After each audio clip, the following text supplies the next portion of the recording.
All right, Dr. Casey Meshrush, Just you, Doug. one final question for you today. Phil asks, we want to start giving more to our kids and a few charities while we're still here to see it.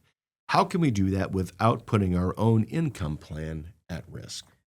Phil, great question. This is all about knowing your numbers. So running through a quality financial plan is going to give you that maximum amount of spending that you can pull out of your various different accounts without having to worry about running out of money in the future, and by giving you the confidence of not just taking a wild guess in terms of those distributions.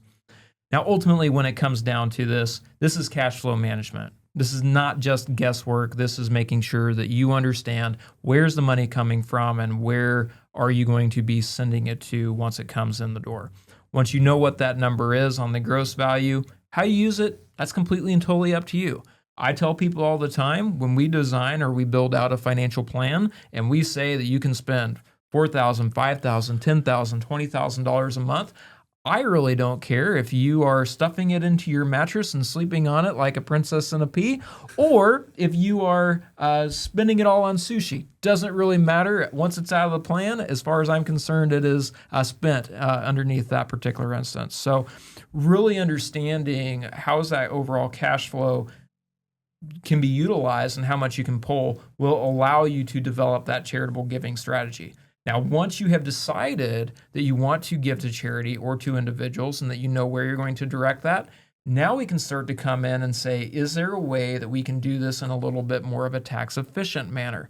Whether it is transferring stock and then shifting over that basis over to somebody else and maybe having somebody with lower income paying capital gains compared to yourself, or utilizing a qualified charitable distribution strategy. Maybe it's gifting stock over to a foundation or to a charitable entity.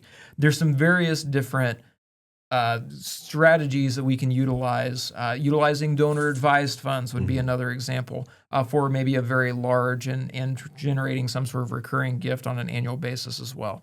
Ultimately, really what you're talking about, Phil, this is warm hand giving.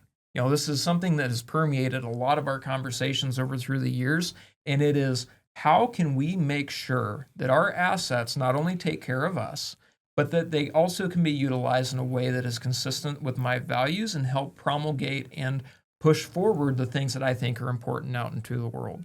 And so really it's understanding what those overall limits are and staying within that. And when you have a financial plan that really defines that spending ceiling, anything underneath that gives you that level of confidence that you can spend that without actually running into a situation where you are putting your own income plan at risk. Nice thing about this, guys, is I think you'll agree, is that with Premier Investments in Wealth Management handling, putting the financial plan together and doing all the different scenarios, this frees up Phil and his wife to actually start vetting the nonprofits and the charities that they want to benefit in the future, however they want to do it. And that's something that's important to do, too, is on the back end of it, know to whom you will be giving the money and create the relationship with them like you've created the relationship with Premier Investments and Wealth Management. Because the better you know them, Jonas, better you're going to be able to integrate into, what that overall plan is for them and for you. And it's just having a fantastic backstage here at Premier Investments. You look at the stories, gang, about how many customers call once a week and they want to give their required minimum distribution to their church or a charity. And I think Mark Hunter and the rest of the staff handles that. And we must do 100 of those a year where people are waiting. That's one strategy, too, for Phil. They're waiting for their distribution age, and they've determined that they don't need that income. They're required to take a distribution out of their retirement. Yeah. And they go ahead, like Casey said, with a warm hand, and they gift that to their charity or their church. You know, my favorite part in that entire strategy, the only people that miss out on that is the government. You don't feel sorry for Uncle I Sam? really I don't thought feel about sorry. We for had Uncle philosophy Sam. right there. That's Well, good. he's going to step next time on the 4th of July picnic when he's on those 20-foot stilts. He's going to step on your toes. I am such a red flag. Like if we ever have anybody listens to this show, I'm such a red flag audit. They're gonna be like, yeah, we're gonna go chase down that guy. Not because I'm doing anything wrong, but just because they want to hassle me.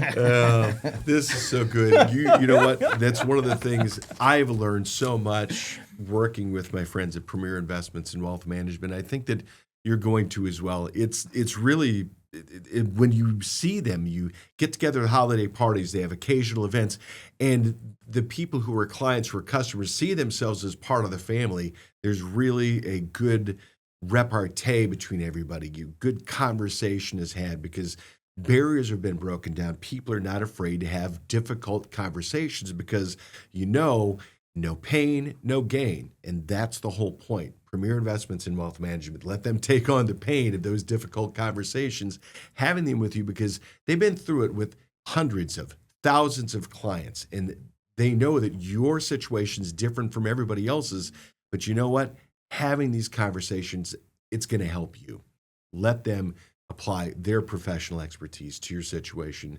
One-page Premier Vision document. Go to premieriwm.com, click Get Started, answer a few questions. They'll provide the one-page Premier Vision document, and they'll invite you for a meeting, free, no obligation. If you come in here to the office, they'll grab you a soda or a cup of coffee, maybe a glass of water as well. Sit down and talk to them about your hopes, your dreams, what you want to achieve, and how you can do it with the assistance of Premier Investments and Wealth Management. Wealth advisors here, Jonas Everett, Elias Randall, and Dr. Casey Mushrush. Just you, Doug. I'm Doug Wagner. Thank you for enjoying. Go to premieriwm.com where you can find the podcast and clicks to all the videos for these shows that we do if you want to see our ugly mugs up on your screen. Until next week, we'll talk again. Securities and advisory services offered through LPL Financial, a registered investment advisor, member FINRA SIPC. The opinions voiced in this show are for general information purposes only and are not intended to provide specific advice or recommendations for any individual. To determine which investments may be appropriate for you, consult with your attorney, accountant, and financial or tax advisor prior to investing. Premier Investments in Wealth Management and LPL Financial do not provide specific individualized tax or legal advice. We suggest that you discuss your specific situation with a qualified tax or legal advisor. Rebalancing a portfolio may cause investors to incur tax liabilities and or transaction costs and does not assure a profit or protect against loss. Economic forecasts set forth may not develop as predicted, and there can be no guarantee that strategies promoted will be successful. All performance referenced is historical and is not a guarantee of future results. All indices are unmanaged and cannot be invested into directly. There is no assurance that the techniques and strategies discussed are suitable for all investors or will yield positive outcomes. The purchase of certain securities may be required to affect some of the strategies. Investing involves risks, including possible loss of principal. There is no guarantee that a diversified portfolio will enhance overall returns or outperform a non-diversified portfolio. Diversification does not protect against market risk. Forbes' Best in State Wealth Management Teams ranking was developed by Shook Research and is based on in-person, virtual, and telephone due diligence meetings and a ranking algorithm that includes a measure of each team's best practices, client retention, industry experience, review of compliance records, firm nominations, and quantitative criteria, including assets under management and revenue generated for their firm. Investment performance is not a criterion because client objectives and risk tolerances vary, and advisors rarely have audited performance reports. Shook's research and rankings provide opinions intended to help investors choose the right financial advisor and team, and are not indicative of future performance or representative of any one client's experience. Past performance is not an indication of future results. Neither Forbes nor Shook Research receive compensation in exchange for placement on the ranking. For more information, please see www.shookresearch.com. Shook is a registered trademark of Shook Research, LLC.